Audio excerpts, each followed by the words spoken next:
Hey again, hope you're all doing well. We're back with part 2 right now. Yeah, I'm going to speed way more through this. For that reason, there's going to be a lot of things that are lost. It's this, compared to the last one was about 60 pages long. This segment, part 2 of the book, is 100. So we're almost getting twice the amount of content, and I'm going to try and do it in half the amount of time. So we're going to be even. And last time I was simplifying it, so we're probably getting an eighth of all of what they have to say from my summary of it. But I mean, that's what a summary is. Yeah,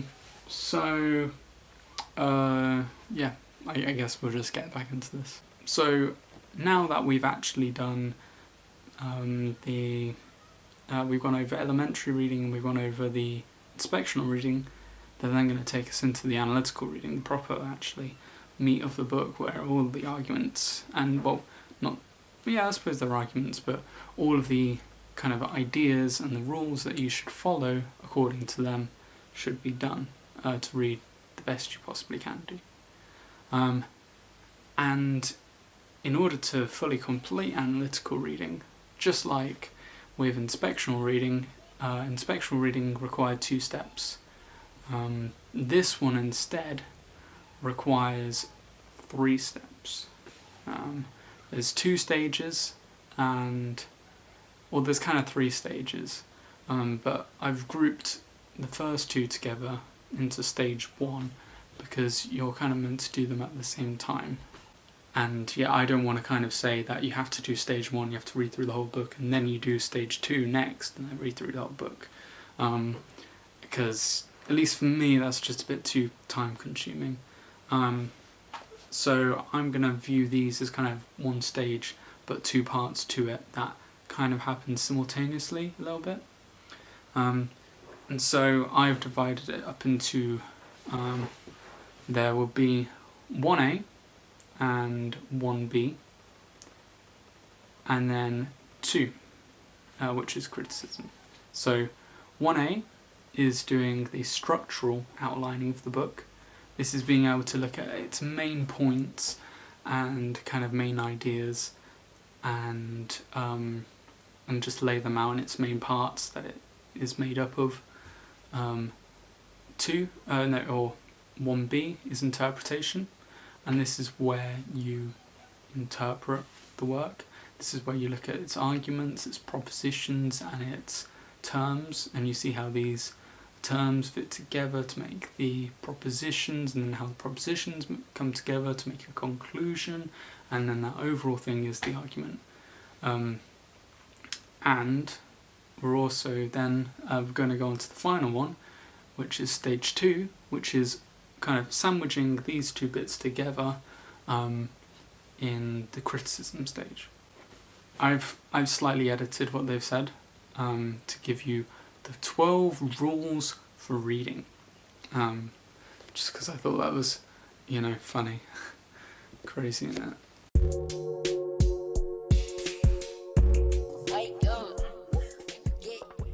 Okay, so you start off with structural outlining, which is 1A.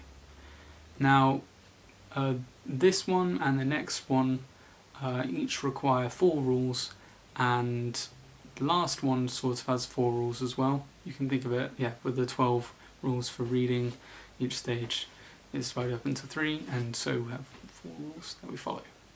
And what they want us to do for the first rule is to firstly work out what type of category the book falls into. They say that, if you do this, then you're kind of going to know what you need to look at and what types of kind of questions you need to ask.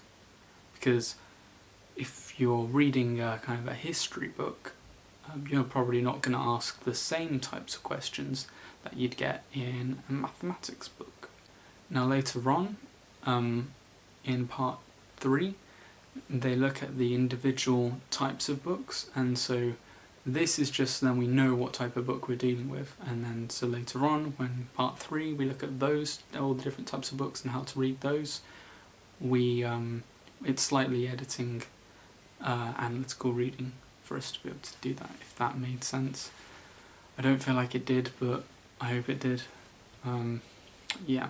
But what are these kind of categories that I was on about categorising a book into? Well, they firstly say that there are two types of books. There are expository books and non-expository books.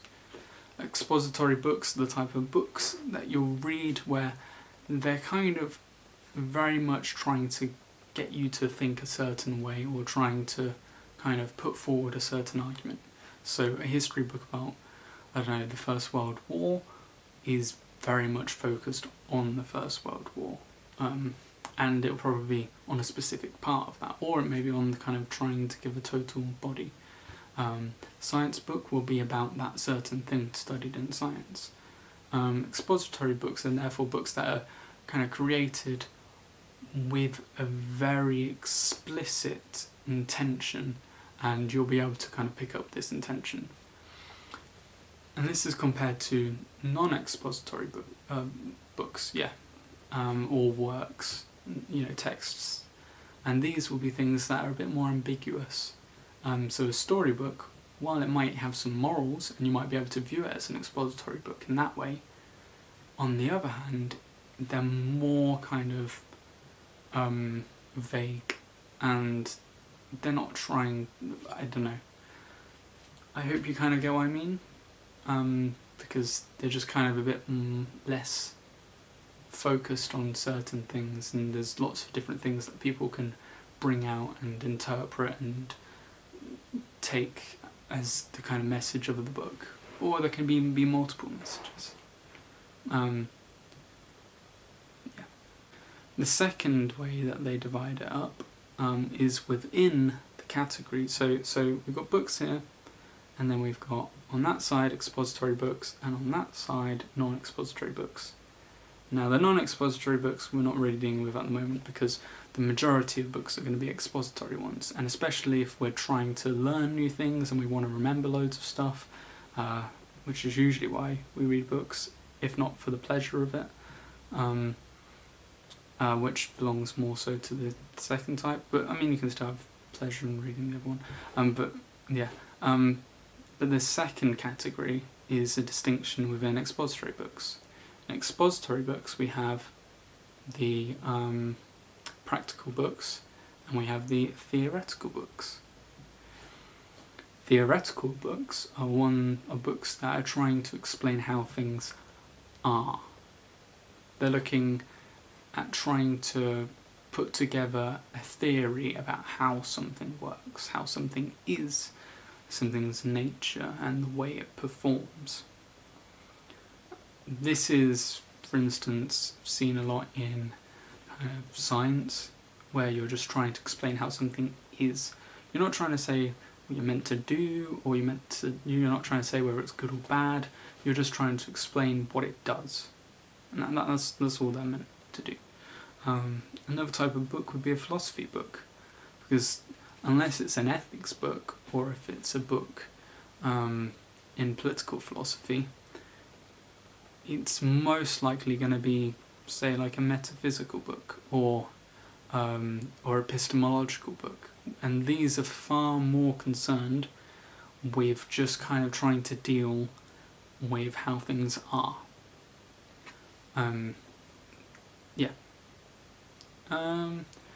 History books as well are a bit like this, because they'll try and tell you how things are, but then they'll also be partly practical, because they're also kind of trying to tell you, actually no, scrap that. So those are just a few examples of theoretical books, and there is some overlap. The theoretical books are books that tend to be far more about explaining how things are, whereas practical books are far more about how to try and do something. So this is more of a tendency that one will lean that way. Some books will lean more to theoretical, and some will lean more to practical. But what are practical books? Well, practical books are the types of books that try and tell you how to do things. So, obviously, This one is a practical book because it's trying to tell you how to read a book. You know, it's trying to tell you and persuade you that a certain way of doing things is correct, and you should follow that, and you should do that for yourself. Yeah, you can think of this because it's like, rather than merely just saying how things are, they're then, and sometimes they might not even tell you how things are, they might just say, do this, and that they're more inclined to be doing that. Yeah, so an example would be, how to read a book, because it's about how to read a book. They're trying to persuade you along a certain way of carrying out actions. And we will get into what practical books are, and we can even subdivide this further, as we'll see in part 3, that we'll do at the end, because we're going to do part 4 third, and then part 3 fourth. They go into way more detail about these types of things, but yeah, this is of course just a summary and an overall thing, and read it for yourself, and and then you'll get a far clearer understanding if this isn't satisfactory, which I can imagine it definitely wouldn't be for quite a lot of people. They also tell you how to kind of spot things in lots of different ways in a book that will suggest whether it's more practical or whether it's more theoretical, but again, that's too much time consuming. So there we go. Rule number 1 is classify the book that you're reading. Yeah, that's it really. So once we've classified the type of book, we then know what types of kind of questions that we need to give, and we'll see what those are again in part 3, but the general rule and the general rules that we'll be applying will still be kind of the analytical ones. They'll just slightly tweaked according to each book. So this is just the general way that we're going to do it. As we move on to rule 2, this is to say that we should state what the whole of the book is about. So now when we're stating what the whole book is about, this is basically saying in probably a smaller amount of sentences, preferably 1 or 2 as possible, can you talk about what the whole book is about, and what it starts off with, like what its whole arch and movement is towards. Is it a book, for instance, on ethics that's trying to tell you and persuade you to think a certain way? Is it, for instance, Marx's Capital, which can be, which we'd say is an investigation into how capitalism works and how it circulates, produces and exchanges resources, and how this itself comes to undermine itself. That would be one example of just a single sentence, or I don't know, however you divide it up. That's just at least a single sentence that explains the whole of the book, and they say once you can do this, then you're at least, you have a general outline and you have a general idea of what the message is. Of course, you've got to, as you're reading along, you've got to try and work out what this is. They say rule 3 then is, now that you have a general outline of it, you've now got to divide it into its individual parts. So, for instance, using the example of this book, in the Constellations of Philosophy, we could say that its general unity, as they say, the thing that ties it all together, the way of being able to state what it is in whole, we can see that its general whole is to try and deliver kind of ways that thinkers in the past have thought about things and how they've dealt with problems in their lives that we might be, problems that we might have in our own lives. But if we're going to go into its parts, we're then going to see that actually it's made up of lots of individual parts, 6 parts in fact. And these 6 parts are just individual things where they study a particular thinker, or where Elaine studies a particular philosopher and then talks about a little bit of their history, of their life, and a little bit of the way that they thought, and yeah, in a way to try and console us, and yeah, and yeah. We can also do the same with the How to Read book. With this one, this book is divided roughly into part 1, which we've already gone over, which was the discussion of all the kind of ways that we're going to be prepared to read properly. Then we've got part 2, which is actually everything that we're going to be covering today. And that's everything that's going to be going on. Yeah, so quite a lot. And then there's part 3 that I've already discussed, which is kind of tweaking and adjusting this model that's going to be explained, that I already have explained in part 2, to fit individual styles of books. Part 4 is about the ultimate ends of reading, if that will focus. And it will also then, in these parts, part 5, yeah, that's part 4, but part 5 will then kind of give us the external resources to maybe to help us out, such as a reading list on what would be quite good to read, the appendix, and the exercises that you can do to try and see if you can properly read, and the index as well. Rule 3 isn't just about saying what the parts are, it's also explaining about how these parts relate to each of the individual parts, how they feed into one another and then influence the way that that part works. So if we go back to this book again, we can see how part 1 was preparing us and getting us into the kind of right state of mind to then do part 2, and it was giving us the background information for what part 2 is then built on. Part 2 is giving us a main general kind of structure to how we can read books, and then part 3 then tweaks this structure to the individual books that we'll be looking at, such as history books, practical books, books of philosophy, maths and science books, and social science books, for example, and literature as well. And then part 4 is when, now that we know how to properly read all these types of books, they want to give us the reasons why, and they want to say, okay, now you know how to properly analytically read. You can then combine your analytical reading with this even higher one of syntopical reading, where you do even better.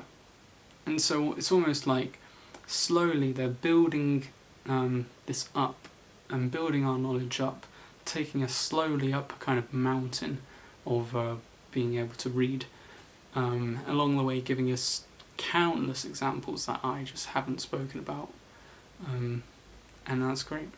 Of course, when I'm talking about these individual parts, we have to remember that these parts that make up the whole are themselves just a collection of parts making up the whole of that part, which is then a part of the whole. Part 2 is made up of 7 different chapters, and these are individual parts which all fit together to then make the whole. To use certain other terms, I think, this is like saying that these are individual organs for the body of something. So we can see that the individual parts of the book, the 5 parts that make up the book, are sort of organs of the body of the whole book. But then within these organs, we see that those organs themselves are sort of bodies with even smaller organs, such as the chapters in. And then inside those chapters, there's even segments split up into organs that make up the body of that chapter, which then makes up the kind of the organs that make up the body of that part, and then those parts make up the organs of the body of the book. which is quite funny to be able to see that pattern. And if you remember that type of pattern, you can apply that to other areas of life, which is really interesting. But I'll get into that another time. Okay, so now that we've been able to outline it, and now we've been able to then go into those kind of a more detailed version of each of the areas of the book and talk about its parts, and then talk about what the parts are made up of, we're kind of like making the sketch of the whole book a bit more detailed and a bit more of a detailed outline. Now, as we do this, if we're an active reader, some things should be starting to pop up in our heads, certain questions about the book. Just as you're naturally reading, questions will pop up in your head about how certain things work, and then they might be answered later on. Or you might go, okay, well, I get this thing, but then what does it matter? Why does it matter? And so questions should be coming into your head, and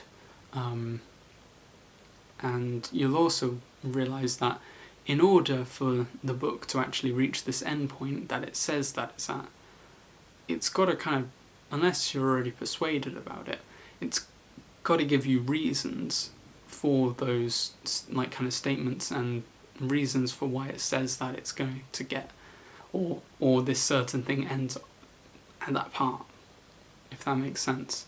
It's like the book has a certain, think of a book like a stream, and as it goes through the different parts, that's the twists and turns in the stream. But the stream is always getting to a certain part, and it's always starting from a certain part. And so, as you're going along the book and you see its parts, you might start asking, okay, well, but why does the part work that way? Why is the stream going this way, and why does the stream end up at this location? And I hope that makes sense, but like that's kind of the way the book works as well. And so these questions will naturally be arising as we go along. And so the fourth rule is just to try and find these problems that the author has to answer, these questions that you have that the author has to try and answer in order to persuade you of what they think. Even if you're in agreement with what the author is saying, you should still play it skeptical, and you should still like go, okay, yeah, but why is this the case? Just in case they don't actually have an answer, and then you're a bit wiser than they, because you can point out where they've gone wrong. So yeah, rule 4, state the problems that you're starting to recognise, or the troubles that you have. Okay, cool. We've just done part 1A. That was pretty quick. And now let's go on to 1B.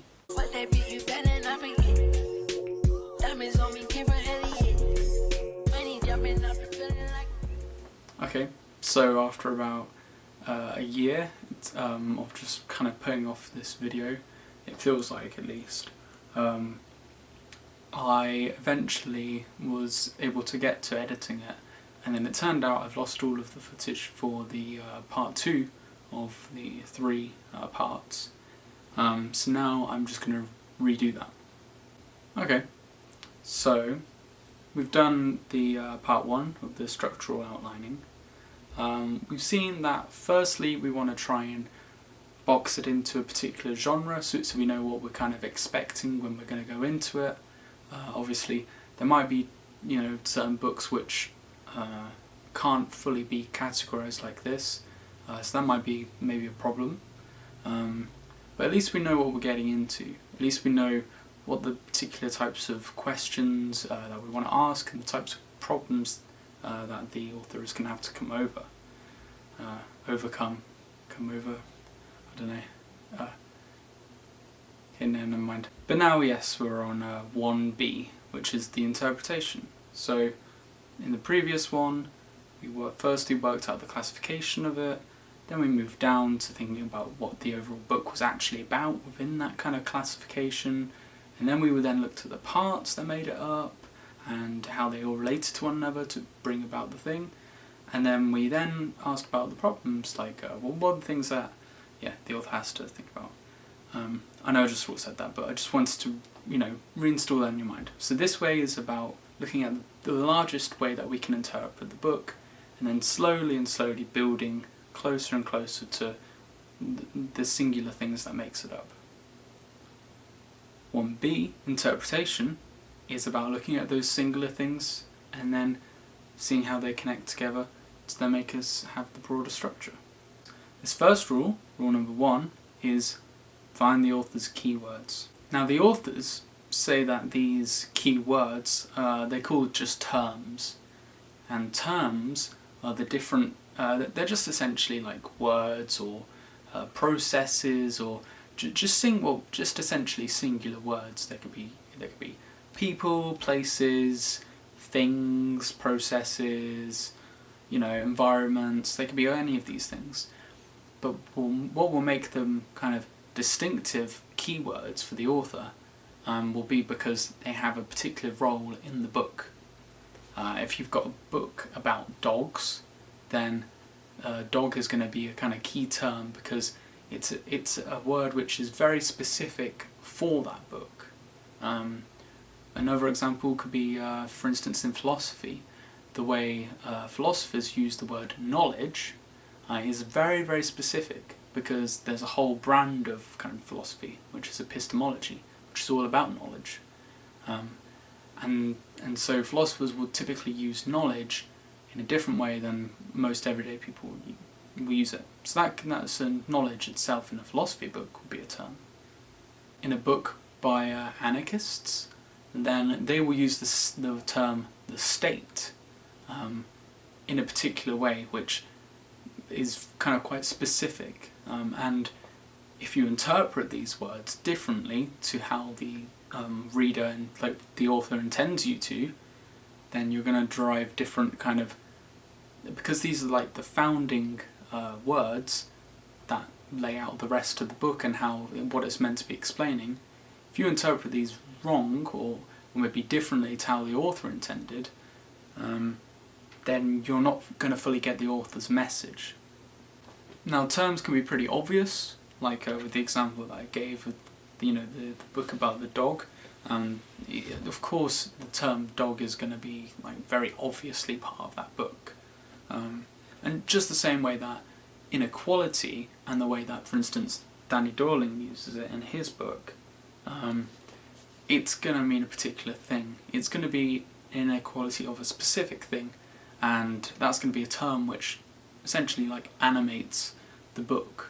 It's a thing you have to focus on to get the full meaning of what the book's trying to say, if there is such a thing as a definitive meaning that the book's trying to give.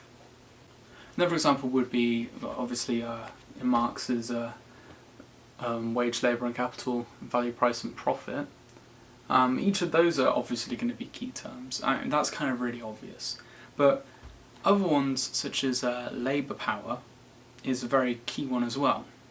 In the Make Road Driver Green Again, if we ever focus, I guess, the words humanity and nature will have specific meanings. Because obviously there are broad ways that we can say, humanity or nature, but books will take a very kind of, but typically they'll take a very specific way that those words are applied. So nature might, it might be more specific than just the broad ways that we use these words. I hope you can understand this. I hope it's making sense. I hope you can see what I mean. You can just do the same to any of the books that you're reading. What are the key words that the book's actually trying to describe? What are the key processes which are acting on things in the book? What are the things that you are actually studying in the book? How they're being influenced and how they're influencing other things? Because that's all, as far as I can see, that's all the book is about. It's about seeing particular things and then something about their nature, or something or somehow that they're expressed and how that influences other things. So there's just the objects and the processes, and in your books some are going to be pretty generic, some are going to be, they're not as key. They could be replaced with other words, or they might not even, they might be able to be completely ignored. But there will be some uses of these processes and some uses of these objects in the book that will be central to the whole point of the book. So those will be the keywords that you want to look for.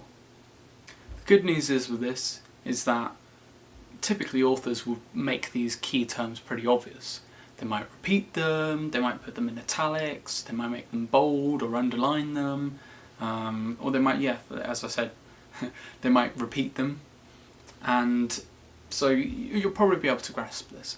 But it's important you have this in mind when you're thinking about it, because then you'll know what you need to focus on, and then they'll really kind of allow you to understand the point of the book, or the argument, or whatever's being made. Just as a side note, this is just something I find quite funny, just from the way I look at it, obviously. The way that we kind of use words themselves, we can only really properly derive their meaning either from experiencing them in the past, but if you're going to be reading them in a book, and they have a specific meaning in the book, you're going to derive their meaning from all the other words as meaning, and what those words say is then the meaning, or at least in part some of the meaning, which that new word, that key word that you get, it's what helps make its meaning. And that's quite weird, because it sort of relies on us having an understanding or a general meaning of all the other words, to then derive the meaning of a particular word from that. But at the same time, we use all those other words to derive the meaning of another word, and yet we might even use that word to derive, the meaning of all the other words. So it's just quite funny how it seems like we can never be quite sure, but yet we can still sort of grasp the meaning of things according to how they're related to all the other parts around them. And yet all those other parts in themselves are understood through the meanings of everything else. So it's really strange, it's quite funny. That's at least the way that I look at it, and I think that's just quite funny. Rule 2 comes from basically what I was saying just now, really. Well, before I just had that side note. Rule 2 is to put these terms in motion. So if these are the objects, then you want to see what animates them, or what inside of them animates them to do other stuff. How do some objects relate to other objects? And if it's a process, well then what objects are in that process? What are partaking in that process? What caused that process to happen? And what does that process itself cause in the world? So an example might be, for instance, if we take the term tanks, in a book on tanks or something, you would see that you want to look for how that's put in motion. You want to look at how that tank, the word tank, is animated. This might mean looking at how it's assembled. This might mean looking at how it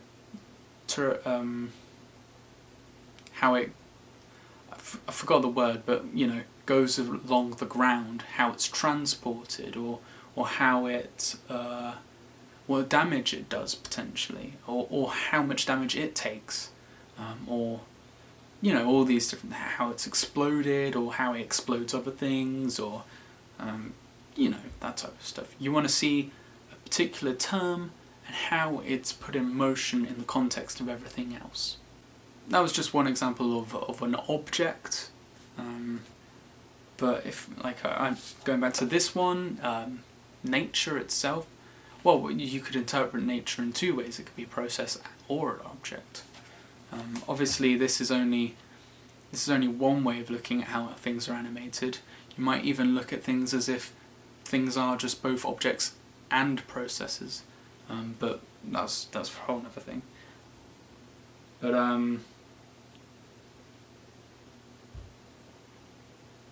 But if we were to look, for instance, at a term being a process rather than an object, we might want to look at, if we were reading a book on sleeping or something, we might want to look at circadian rhythms, because that's the sort of process which goes on.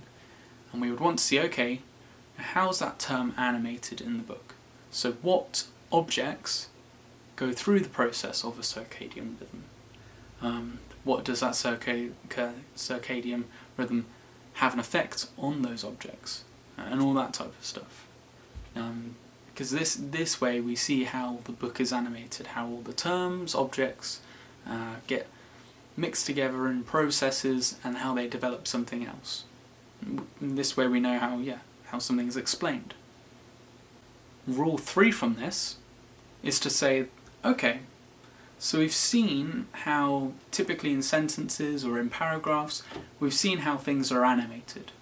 We've looked at these terms, and now we've seen how these terms are put in motion, and these, just for the sake of the argument, we're going to call these sentences or paragraphs which explain how terms are put into motion in the book, we're going to call these propositions, because they're just essentially like stating how something is.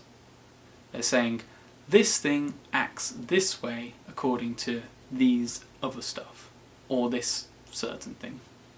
I don't know, this person is this way because of these processes, or these parts of their nature, or these influences, that type of general thing. I think most things can be applied this way. But now we've got all these different descriptions of how things occur. We have to group these together to try and work out where's the argument that the person's making in the book. Now for some books, it might not seem like they're making any argument. But this is because the way I'm using the word argument, the term argument here, I'm using it in such a way that isn't meant to be like deliberately confrontational. It's more like someone's writing in a way to try and persuade you to believe that's the way things are. So, though this isn't entirely related to it, in a fiction book, they kind of want, obviously they don't think that you will think that this is real, but they kind of want you to believe that what's happening in the book is happening. And so they're essentially making a sort of argument, and there'll be some way it's written, and some tools that they'll use in the writing that will try and make you believe it more, if that makes sense. In science books as well, this will be the same. If they're explaining, I don't know, photosynthesis or whatever, they're essentially making the argument that this is how you should see the world. Or maybe not like, maybe they're not saying you should see it, but they're more like, it's like subtly suggested in a way, if that makes sense. Obviously, the way I'm describing this isn't perfect, there's, differences, but if you can get a kind of general understanding of what I'm saying, then I suppose that's good enough. Arguments will kind of come in this way that I'm using the term arguments will come in two standard forms. You'll have the people who are saying, this is the way things are, and then you'll have people saying that this should be the way things are. This one is descriptive. It's saying,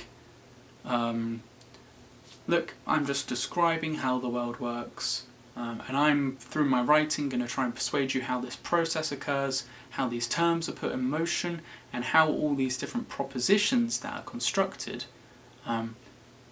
all come together to give my main arguments for how the book works, like for what's being described in the book. The second one will be a prescriptive one. It will be saying, no, this is how stuff should be. It's saying, it's saying, for whatever reasons I give, I would like this outcome, or we should work towards this outcome. And then they'll give, obviously, some reasons why they have that. And these reasons will be propositions. So if someone was to say, I don't know, oh, everyone should get to bed at 9 p.m, they'll be describing, obviously, that, but then they'll give reasons, and those might be, oh, if everyone gets to sleep early, then everyone can wake up earlier and they can spend the mornings kind of, I don't know, preparing for the rest of the day. And that's just one proposition, but that's saying that terms like people or like doing stuff, if we can call that a term, or productivity, that could be another term. We see how these are put in motion because we hear, okay, well, the terms like people and sleeping and productivity come as a result from going to bed early. It's saying, oh, well, if we go to bed early, then we'll wake up early. And when we wake up early, we'll be able to do more of our day. And so they're giving these reasons why this should be the case, and obviously, but with reasons, and these reasons are propositions because they're saying, oh, this is what will happen, or this does happen, or whatever, as a result of this. Or they're saying, this could happen if you do this. Or this could happen if you don't do this. So they're all kind of descriptions, but they're more, it's less about, whereas the descriptive ones are just purely about describing how the world works. The prescriptive ones are suggesting kind of that there are multiple options out there, but this one should or shouldn't be followed. The other one's just saying it isn't even entertaining the idea of multiple things going on. It's just saying, okay, no, let's just focus on this. Whereas this one's going, there are a lot of different ways that things can be done, but this is the way that we should or shouldn't do it. An example, at least as far as descriptions go, is that we could give, for instance, in this book, the one about Rojava. In this one, about Rojava, there are multiple propositions for how things are, and then putting these together, we get kind of coherent argument in a way. And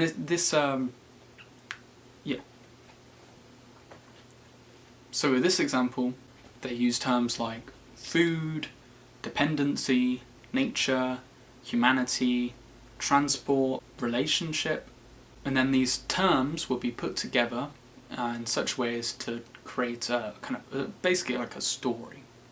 So in this, they say about how originally we were in some kind of sort of harmony with the world, maybe in the sense that we didn't have that much power over the world, but the world also didn't have like as much power over us. We used to live in small communities where we could, deforest some areas, use the land and nature to grow our own crops or to make houses and all this type of stuff. But our impact on the environment wasn't, that big. There was this kind of relationship that we had with the environment because of that. And because perhaps nature had a far bigger influence on us through like natural disasters or stuff.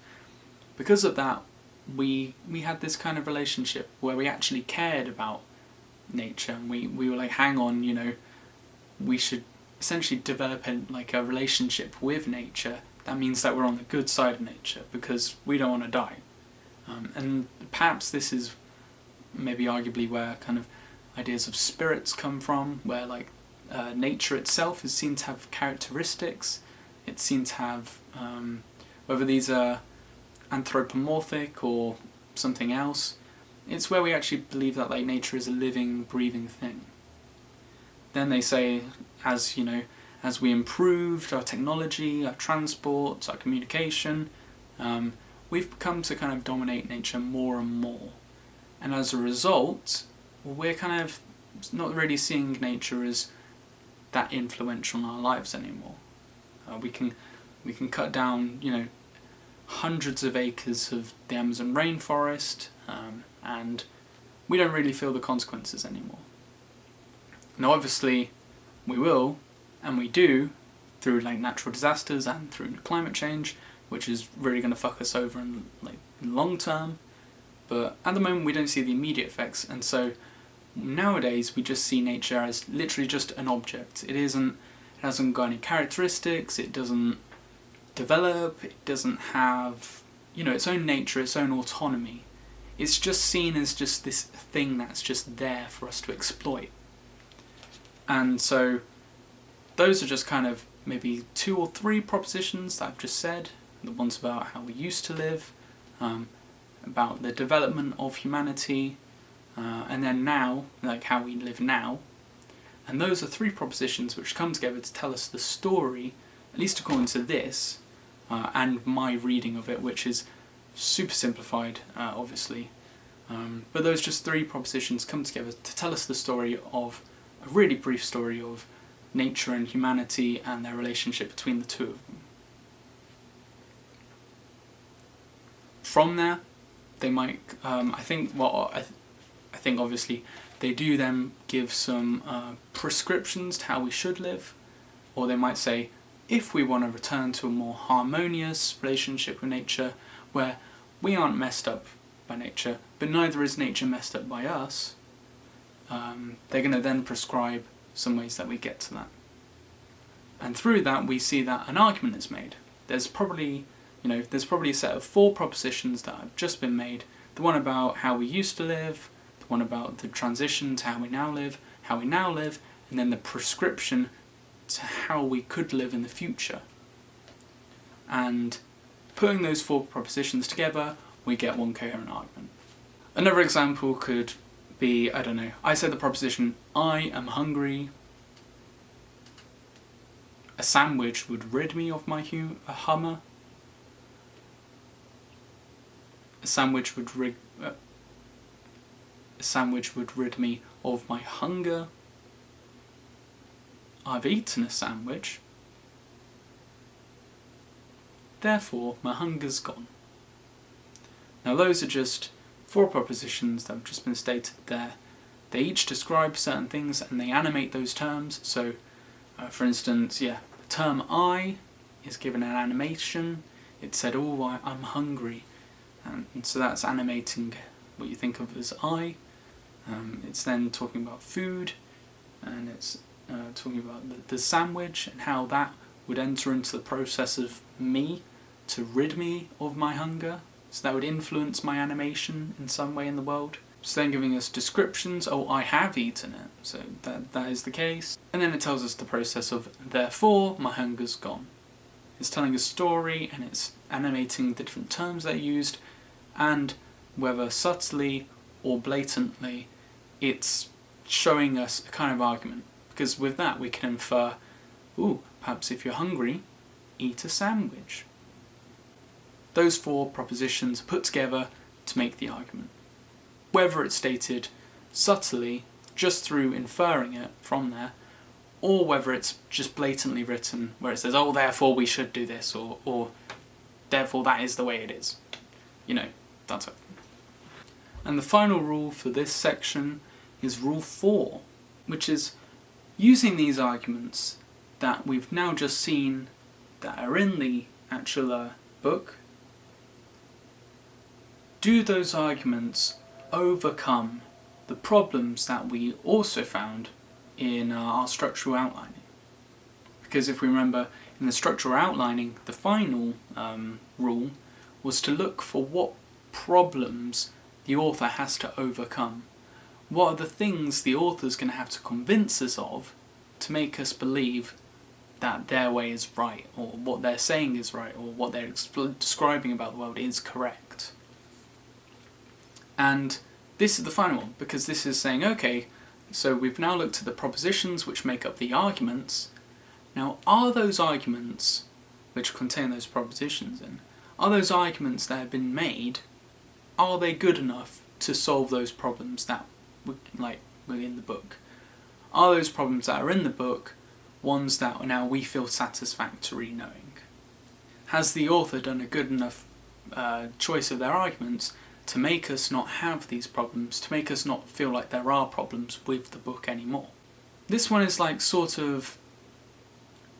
this one's sort of combining one, and it's also what will then move us into the next section, which will be the criticism.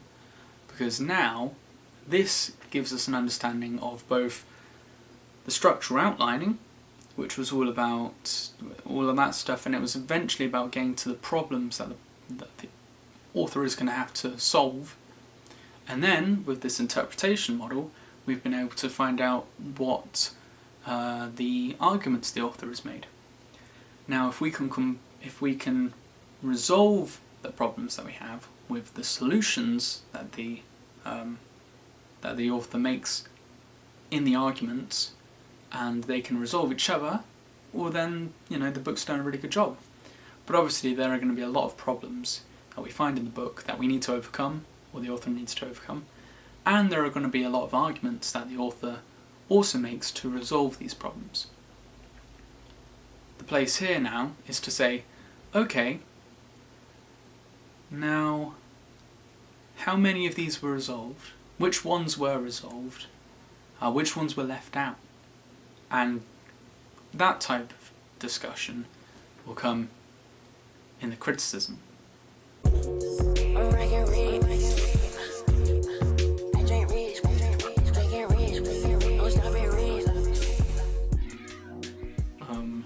A little disclaimer about this one.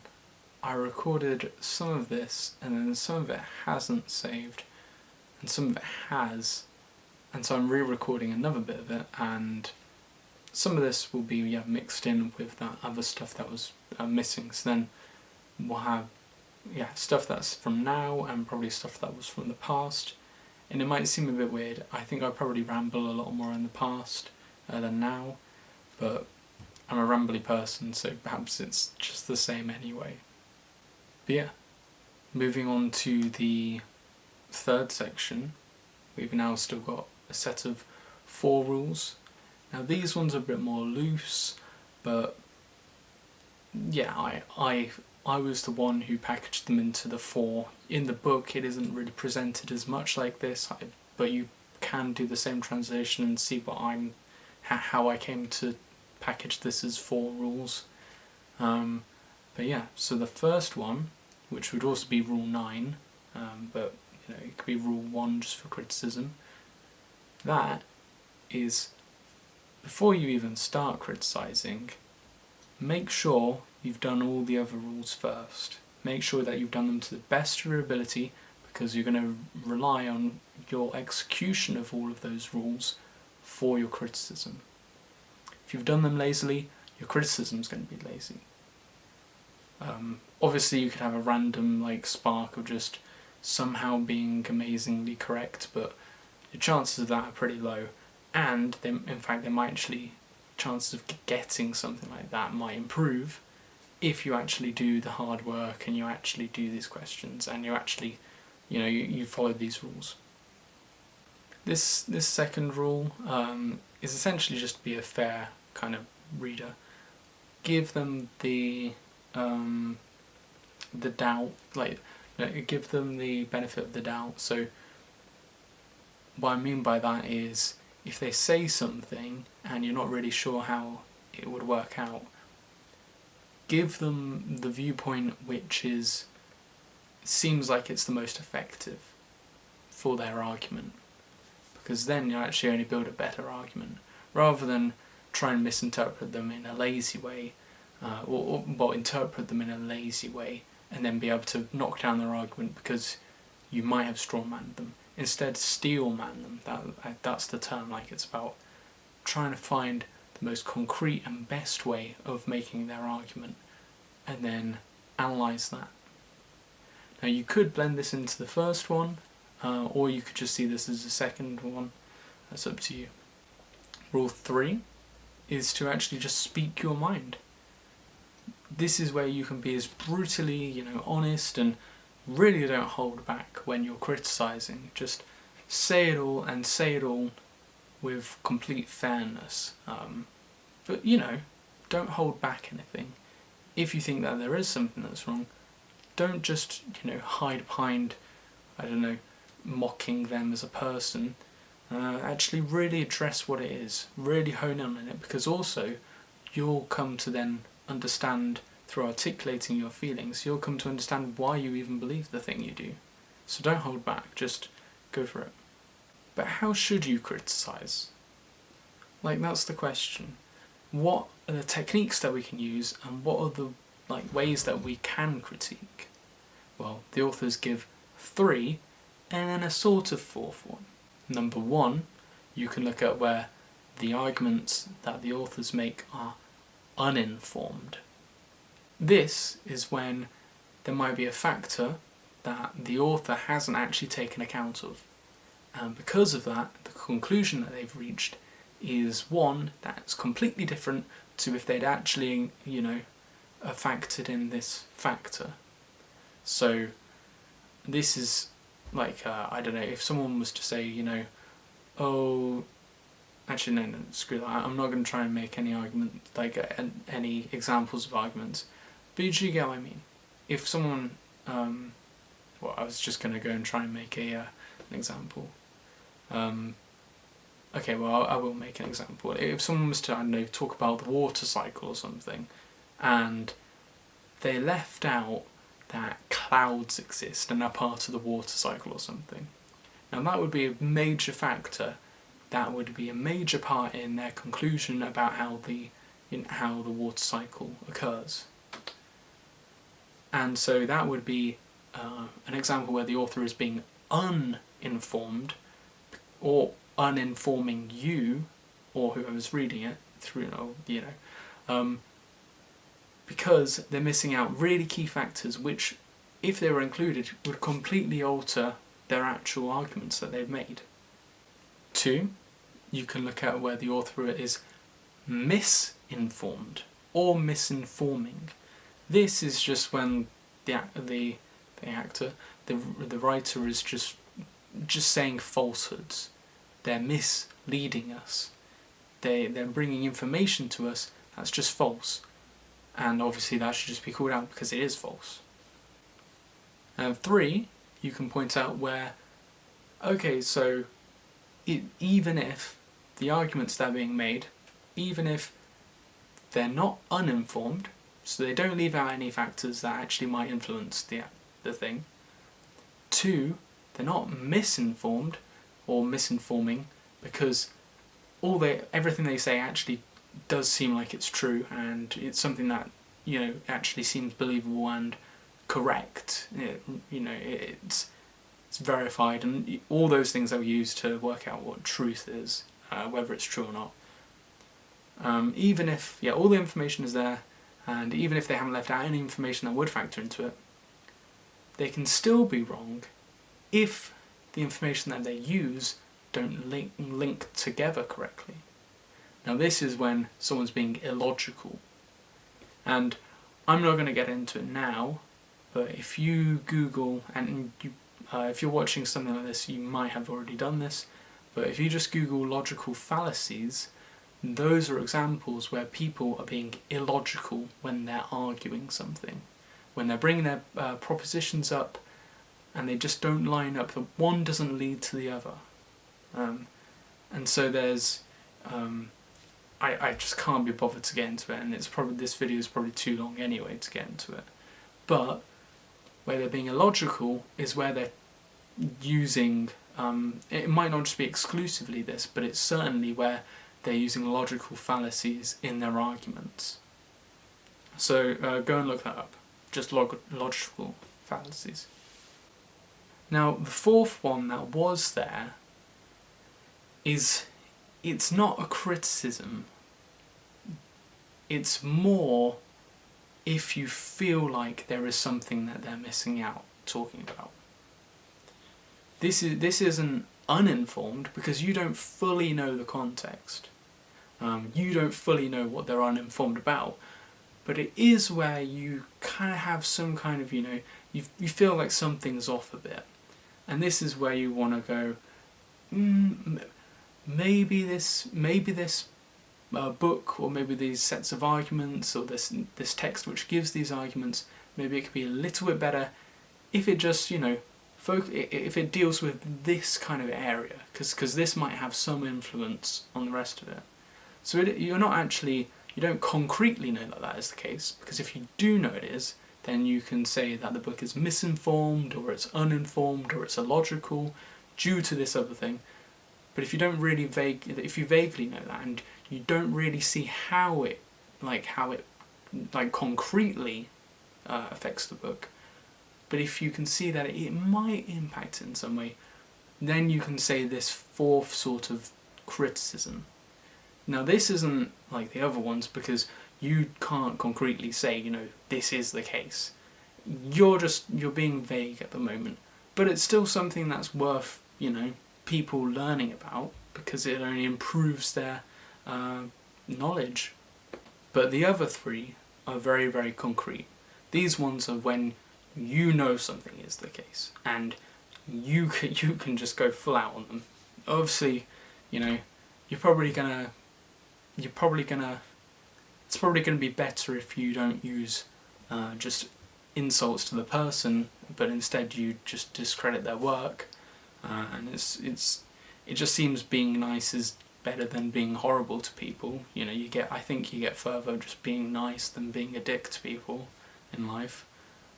But you can just go full out on those arguments. You can say, no, you're misinformed here, you're uninformed here, you're illogical here.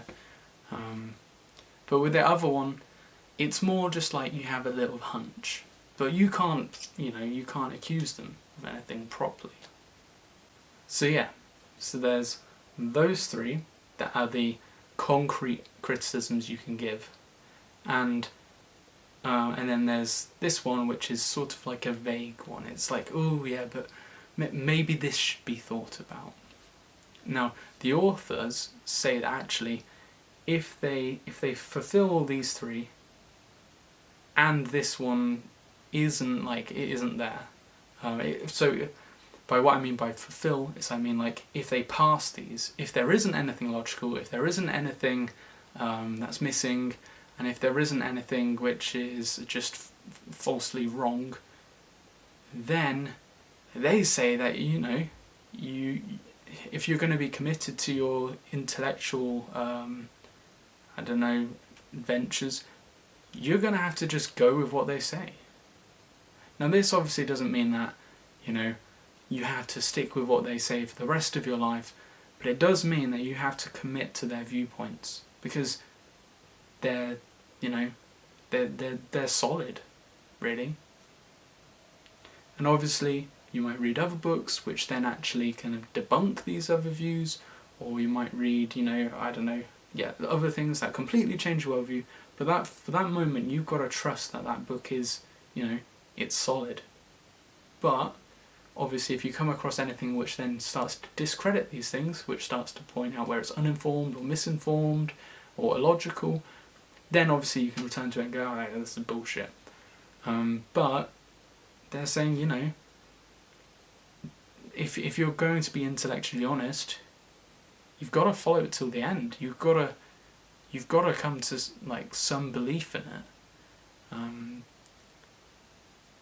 Even if that's just a willing, just an annoying kind of acceptance of it. You've got to do it if you're going to be honest to yourself. Anyway, I think I could keep on going on, but I don't want to bother. I just want to get this uploaded. So we're going to probably cut back to me being probably far more rambly, with even greasier hair than this current hair. It looks kind of a bit disgusting, but you just got to deal with it if you want to go through this. Anyway, so back to the past.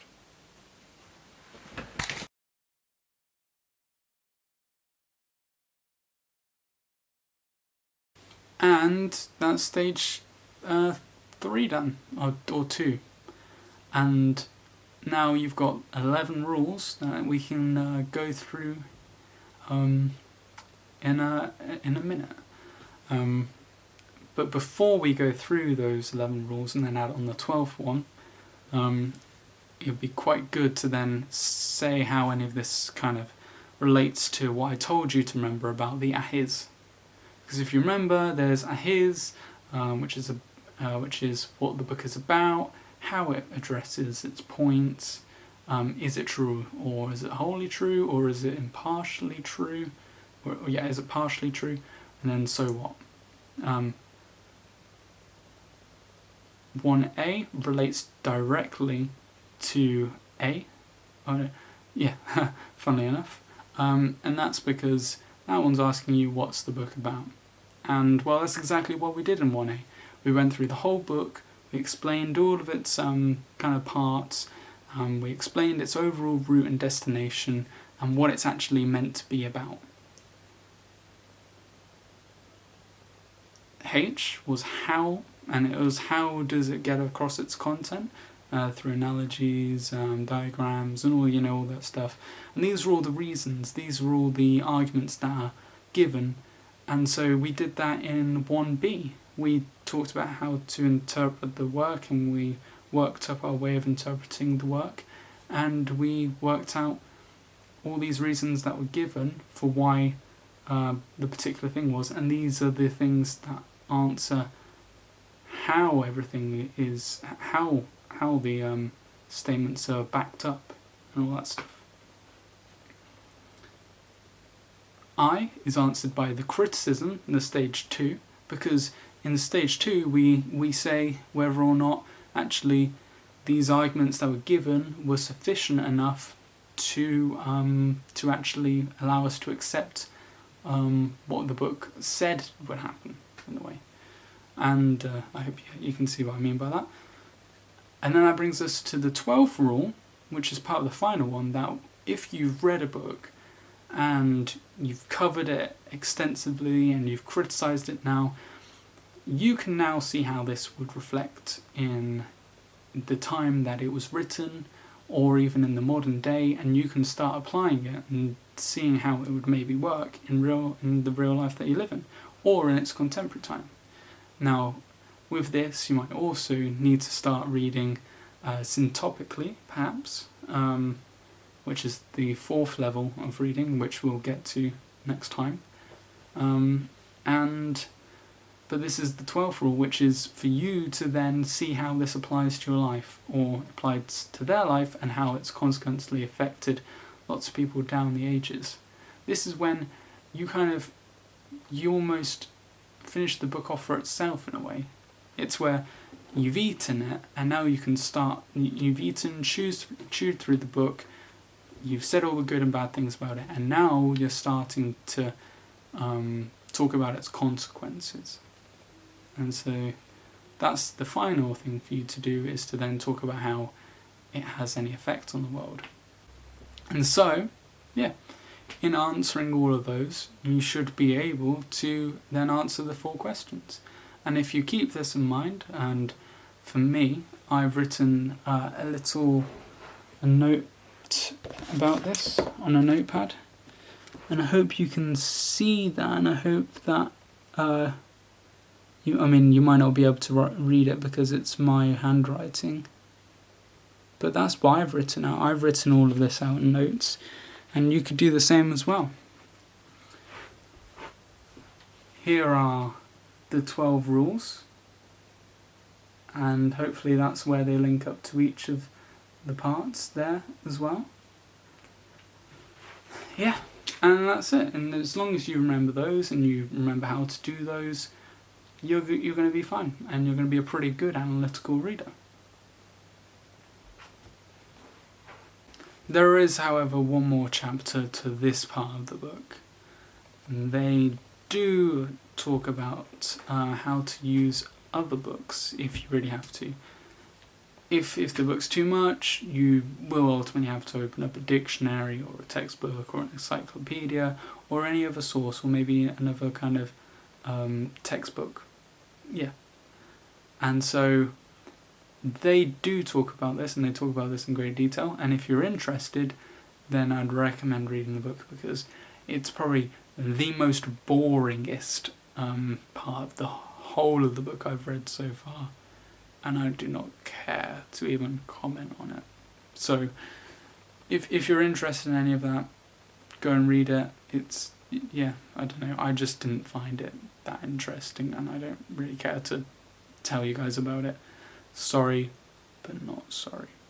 Now in the next bit, I'm going to be covering part 4 as the 3rd video in this series, because part 3 is dealing with all the different types of material, And at the moment, at least for me, I don't really need to read as much literature or as much science and mathematics, because currently I'm doing a degree in philosophy, and so that's going to be one of my primary concerns. Of course, I will definitely read through these, and we will do a video on it once I've read through each of them. But for the moment, I've got I've got other books I want to read, and so I'm going to just do a couple of brief ones of these. And once I've read through all of them, I'll then do a video on them. So we're going to skip part 3, and we're going to jump to part 4 and do part 4 next time round. And yeah, that's pretty much it. But I also want to touch on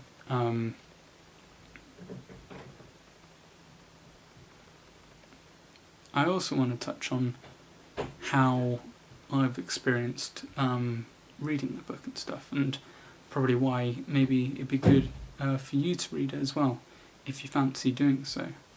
And so for me, like, up until this point, I haven't really read that many books properly, if any book properly. This is probably the first book that I've read properly, at least according to what they're saying. And to be honest, I'm not even doing that with this. I'm not following their arguments, because all the things that they say are just, I don't know, I'm not even reading it like that seriously in a way. But for me to be able to see how they then take the previous discussion, and also how I've spoken about how the parts are done, it's all rather kind of beautifully organised, and I've never really appreciated that from any book before. Mostly because I haven't really read many books before, or really studied and thought about the actual design and the actual ways the arguments are structured. But yeah, it was really great for me.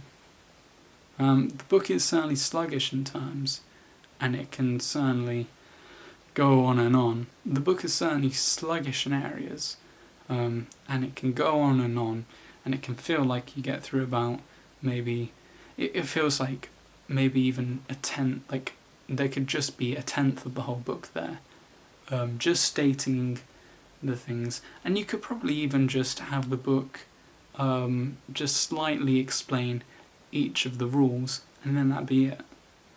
And so a lot of the time it does feel like you're wasting your time when reading this. At least that's what I got.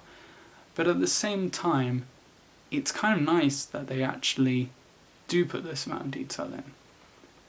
As I've been reading it, it's almost like on this journey up this kind of mountain where we're getting from low reading level to a really high reading ability.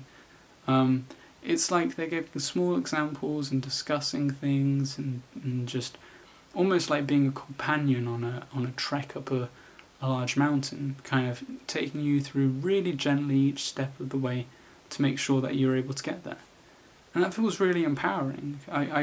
I've started actually feeling like really cool, and like I can actually read the books I want to read, because they're able to so carefully and calmly, with so many examples of what they're saying that I just haven't covered, because we'd just be here all day.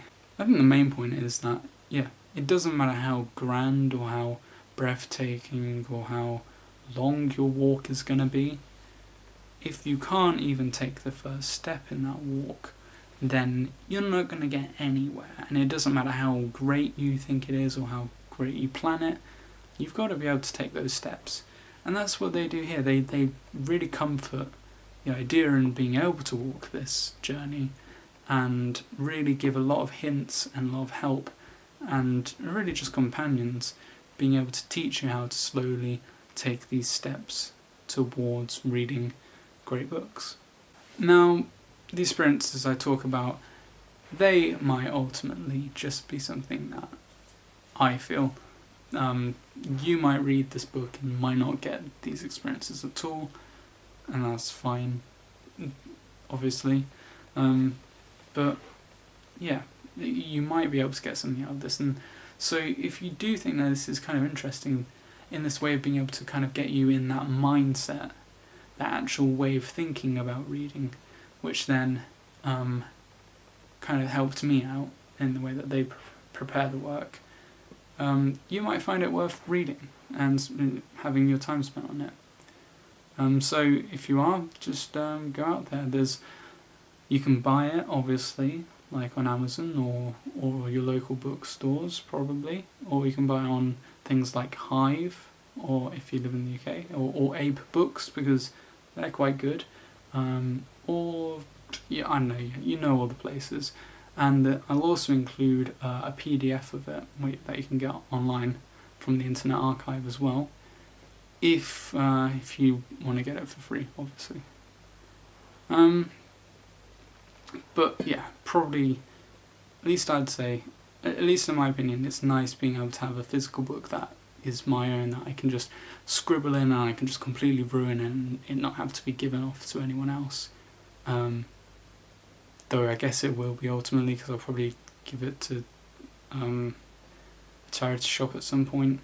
So yeah, okay, I haven't really thought about that, but at least I'm not doing that with a library book, I suppose. But yeah, ultimately, you're missing out on so much detail if you don't read this for yourself. And that can be completely fine, because ultimately, if you could just understand what the rules are, then you could probably get on with your day and actually work on it. But it will probably cement in your mind a lot more if you do what I've done and you read over it and you take the notes that I have as well, that